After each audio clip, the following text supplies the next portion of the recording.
A rat done bit my sister Nell with Whitey on the moon. Her legs and arms began to swell, and Whitey's on the moon. I can't pay no doctor bill, but Whitey's on the moon. 10 years from now, I'll be paying still while Whitey's on the moon. All right. Man just upped my rent last night because Whitey's on the moon. No hot water, no toilets, no lights, but what? Whitey's on the moon. All right. I wonder why he upping me, because Whitey's on the moon. I was already paying him $250 a week with Whitey on the moon. Taxes taking my whole damn check. Junkies making me a nervous wreck. The price of food is going up, and if all that crap wasn't enough, a rat done bit my sister Nell.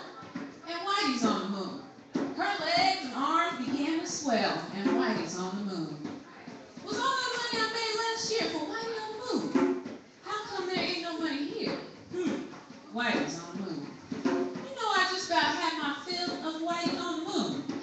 I'm about to send these doctor bills, Priority Express, to who? Whitey on the moon. That's right.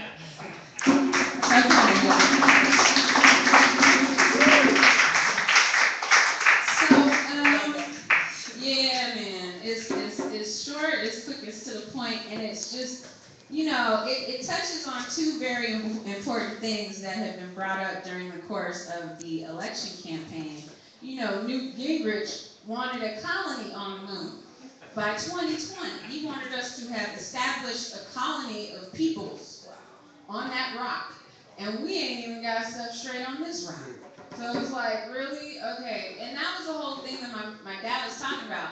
You know, people can have one calamitous event and it'll just send them into a spiral of just never-ending poverty and bankruptcy and who knows what else. But we were so caught up in beating the Russians to the moon. You know what I mean? Like that's going to save humanity, right? Like that's going to bring, you know, free health care to the people, and that's going to, you know, that's going to end foreclosure. If we just get to the moon, we'll be straight, man. We're going to be on it, you know, just because you want to beat Sputnik. Okay, that's cool, I guess. So we're going to, yeah, I just wanted to bring that to light because that's something that definitely touched me. It's something like even after his passing, it was something that I kept coming back to and being reminded of in, you know, in different ways throughout the campaign. And I cannot remember what I was going to do next for you guys, so I'm just going to go for it. Anybody here like Mitt Romney? Yeah, me too. We about to get it in on this one, but anyway, I am going to need the podium. This is called The Mitts Are Off, or No Mitt for President. It goes by its own title. Yeah. No Mitt for President. I'm just saying. Yeah, exactly. Yes, we need a two-term. Just on that one. We need to repeat with that one. So anyway, this is called The Mitts Are Off, and it was basically just me. It was tripping me out because he's on the campaign trail, and he's talking about no other opponent, no mention of Santorum, no mention of Gingrich, no mention of Ron Paul, no mention of, you know, Michelle Bachmann, no mention of Herman Cain. He going in on the president. And I was just like, oh no, he didn't. He's not even nominated yet amongst the Republicans, and he going against my homeboy. Oh no, not on my watch. I'm sorry, that's not. So I kind of had to do to him what Daddy did to Reagan, Ronald Reagan. If you don't know, Google it. Gil Scott Heron. You'll find YouTube things, and it's called B Movie. Listen and enjoy. In the meantime, this is The Mitts Are Off. The mitts are coming off when it comes to Mitt Romney, because I'm sick of him dissing my president and his policies, especially when Romney's own platform is wobbly, especially when his views be flip-flopping constantly. Ah, Willard. Oh, you didn't think I knew your real first name? I make it my business to know my enemies. I'm done playing games. You're beyond middle-aged, mediocre millionaire mogul, moderate Mormon, miserable miser from Massachusetts by way of Michigan. Yeah, mitts are coming off when it comes to you, Mitt Romney, because your speeches sound more like slogans at a high school pep rally. You remember high school, don't you? Well, your classmates remember you. In high school, you were known as a notorious bully. Then you went on to college to major in doublespeak. Which reminds me, why are you so desperate to repeal a health care plan based on your own design? Somewhere along the campaign have lost your mind. Obamacare is based on Romney Care that you championed in 2005. So get checked for Alzheimer's, Mitt, because at 65, you're showing early signs. Mr. 1%. Mr. I like to fire people. Mr. Behind the scenes pulling the strings at Bain Capital. Mr. I'm not concerned with the poor. You lost in 08 to John McCain, so what the hell are you running again for? If you never had to use palm olive in the tub, if you never washed out a jelly jar and used it as a cup, if you never had to get to work by riding on the bus, if you never had to choose between having gas money and having lunch, then you don't know what it's like to live like us. Don't know the first thing about what it means to be us, yet you want to lead us as if you're even in touch. You're not even close enough to check the middle class's pulse. So why should the 99% vote for you? So you can have too much money and too much power too? Absolute power corrupts absolutely. That goes double for Willard Mitt Romney. He said he's the cure, the antidote to our ailing economy.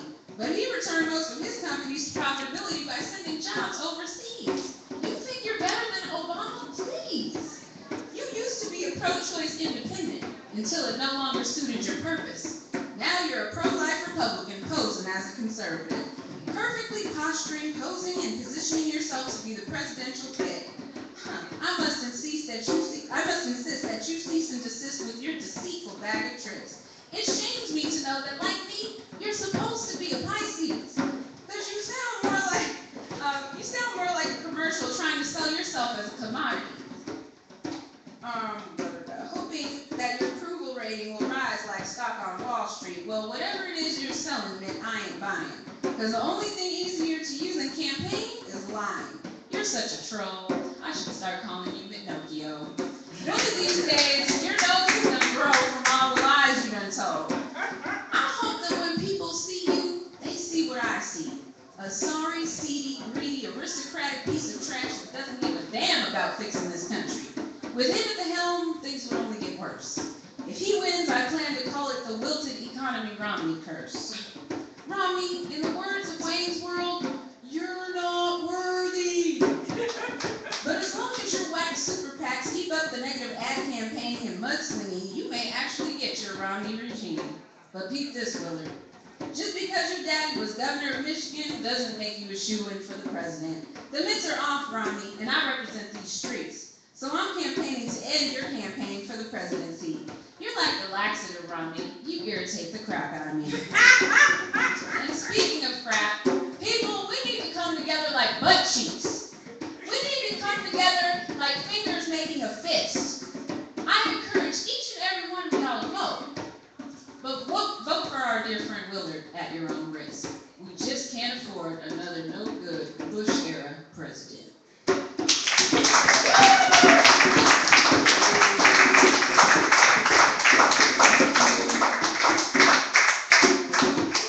Okay, so this next one I'm going to do,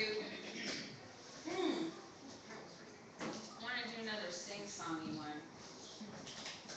And oh, we need to finish this. We need to finish this song. This is called Tightrope. It's got a little singing portion to it. Like a here you go.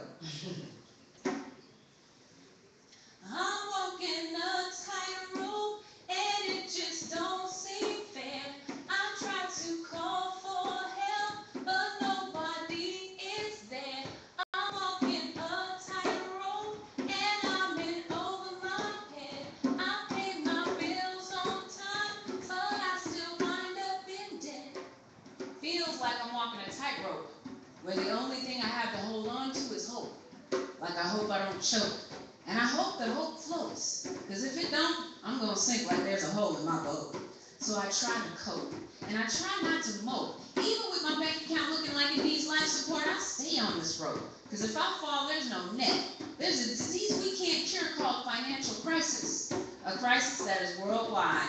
One that is leaving us in debt and demoralized. A crisis that some are finding hard to survive. So we need a White House without the white lies, without the fake smile while reading a teleprompter's lines. Because meanwhile, I'm walking on a tightrope feeling like I should join the circus. Because when it comes to debt, we've got a suffering surplus and a do-right deficit, downright negligent. A lazy sack of suits, and they call themselves your government.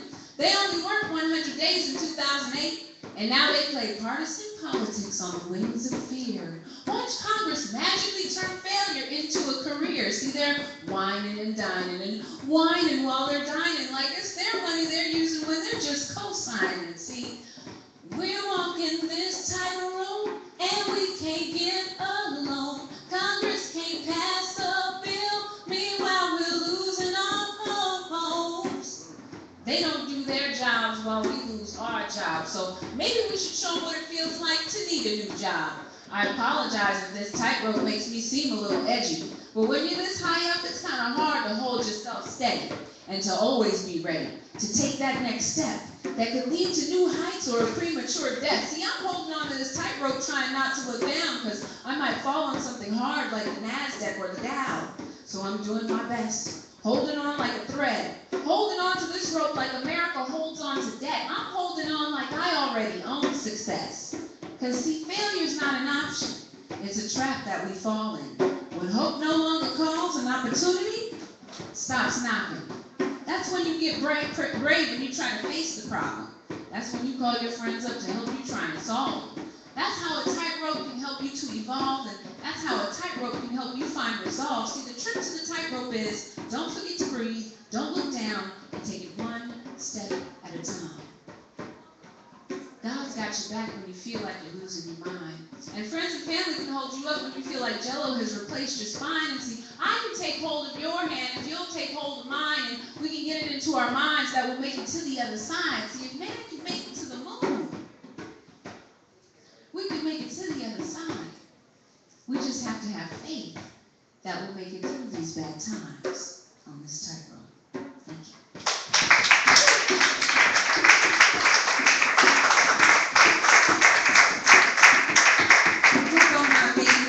Dizzy. I know I keep moving all over the place. It's just the third one is just like I want to be like with you, and like other ones I'm like I need a podium. This is gonna be very sophisticato. I'm gonna read from the podium here. So I'm just doing different styles here.